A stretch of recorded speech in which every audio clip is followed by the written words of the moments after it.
Hello and welcome to Herman Hits the Road. I'm Ads. And I'm Zoe.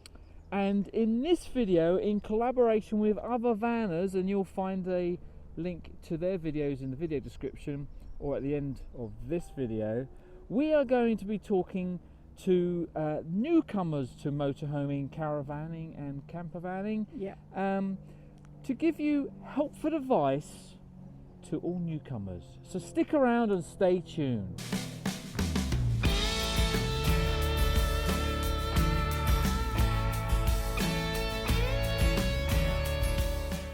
Right, so we're assuming you've already brought your motorhome or caravan or campervan. So we're going to give you some advice on the very first trips that you're going to go out on. Yeah.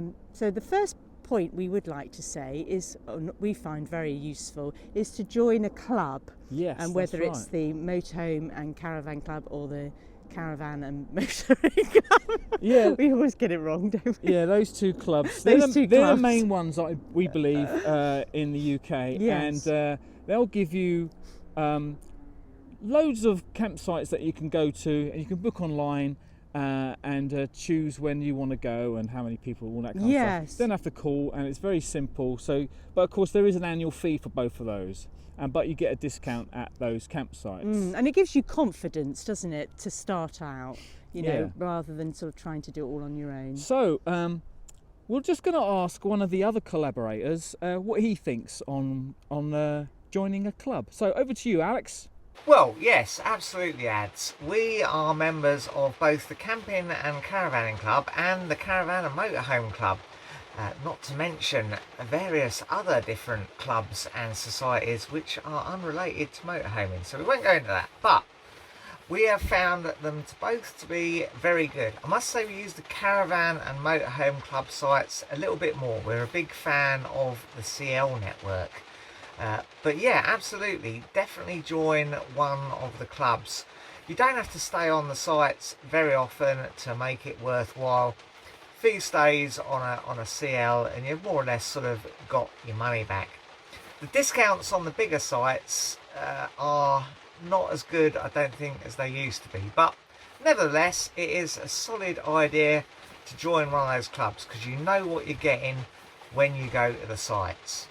So our next tip would be that before you go on a huge trip like a week or 2 week holiday, we recommend choosing a weekend beforehand and go to a campsite which is local to you within an hour or so. Yes. And just try out your motorhome. Get used to it. There's a few things that you need to get in practice with. So for instance, there's does the heating work, or how does it work? The fridge, how does that work? There's maybe three ways you can actually turn that on. What about the bed? How do you make the bed up? You might have to, rather than just putting the blankets on it and whatever, and the sheets, you may have to actually set it up out of cushions and stuff. At the lounge. Then there is cooking. Just give it a go. Do some cooking. Do some washing up. And then there's the emptying of the water, the grey waste, the black waste, and the fresh water. Oh yeah, the black waste is the toilet, by the way. How does that work? That's another thing.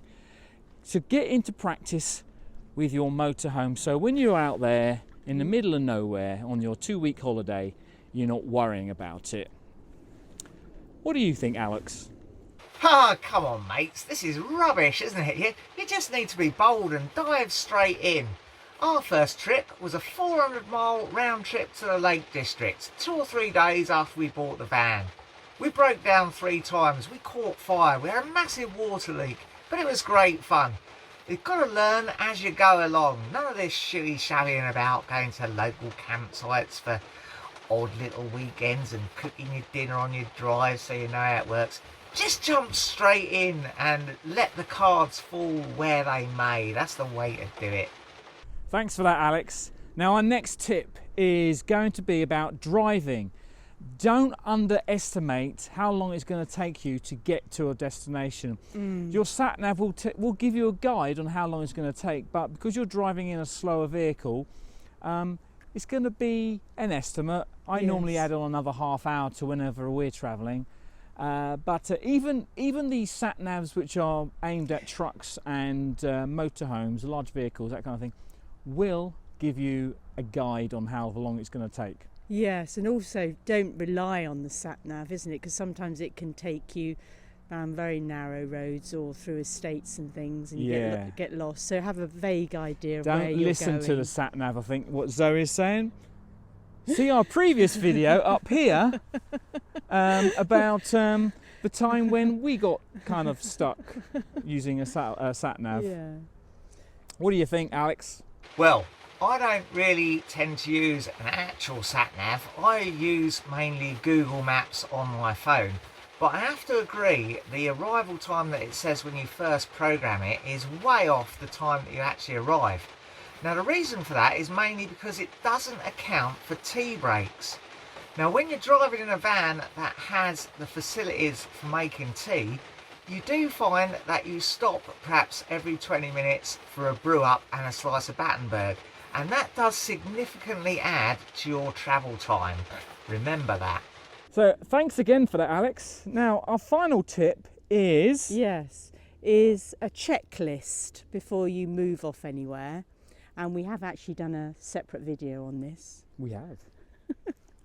And what would that be, Ad? What checklist would you have on there? Yeah, so checklist of things to do before you're moving off. And that would be, make sure you got the gas turned off at the bottle, unplug from electric hookup, yes, and obviously put the cable away, otherwise you'll be pulling the post down the campsite.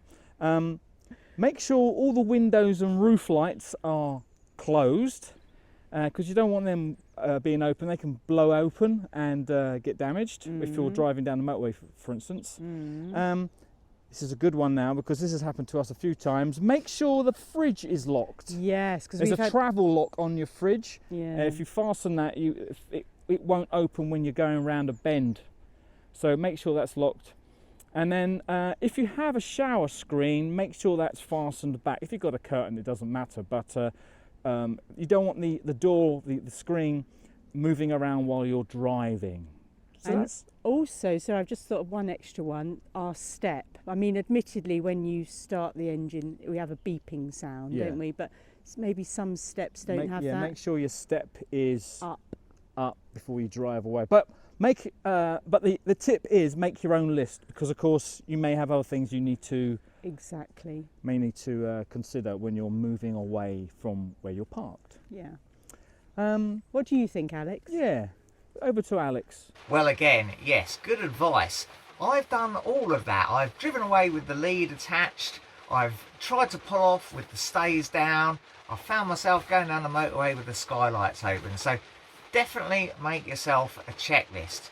Now, to go along with the checklist, you absolutely need a clipboard and a pen. And you also need some sort of tabard, preferably with the word supervisor written on it. And it's important to repeatedly ask your partner if they have done the items on the checklist, even if it was only a few minutes ago that you last asked them and they replied in the affirmative. This will greatly help with domestic harmony on your motorhome holiday. Thanks very much, Alex, and thank you for watching. If you have any tips for newbies yourself, then put them in a comment section below, and we'll be very pleased to read those and pass them on to people who haven't done motorhome before. Until next time, goodbye. Thanks for watching. Oh, and don't forget to watch this playlist. And hit subscribe, it's free. Yes. Bye-bye now.